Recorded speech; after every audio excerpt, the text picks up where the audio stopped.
Be a warning to all of you. If you ain't serving the Lord, you serve that devil. This is what you get for evil in your life. Well, strong words tonight from a murder victim's family member right after notorious killer Derek Dearman was executed. Now, Dearman used an axe and a gun to kill 5 people in Mobile County back in 2016.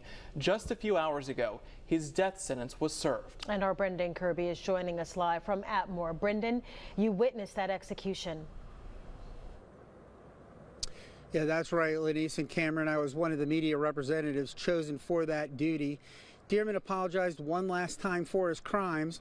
Then he told his own family that he loved him, and then he was gone. Derek Dearman drifted off quietly Thursday inside the Holman Correctional Facility's death chamber.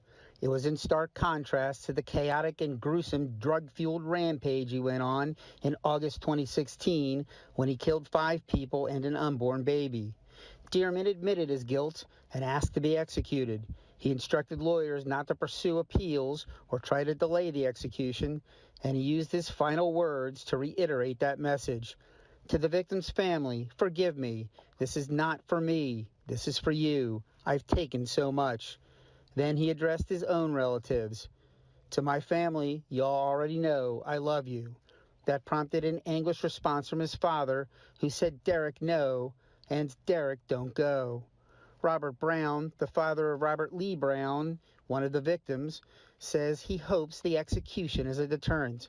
Let's let this be a warning to somebody for a change. This don't bring no closer to us. We're going to suffer the rest of our lives.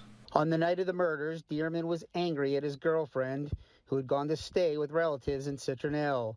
He picked up an axe in the yard and a gun in the house and worked his way through the building. The Leakesville, Mississippi man killed Robert Lee Brown, Joseph Turner and his wife Shannon Randall, Justin Reed and his wife Chelsea Reed, as well as her unborn child. Dearman's spiritual advisor says he tried to persuade Dearman to pursue appeals, but he says that he had terminal remorse. Derek had a lot of conviction about what he did, and that's a beautiful thing. I mean, you know, I don't think that that's something that anybody should, you know, turn their head at. Dearman was executed by lethal injection. Now, that's the standard method of execution in Alabama, and it stands in contrast to 2 previous executions this year that used a new method involving nitrogen gas. Witnesses in those cases reported the condemned prisoners writhing. Reporting live in Atmore, Brendan Kirby, Fox 10 News.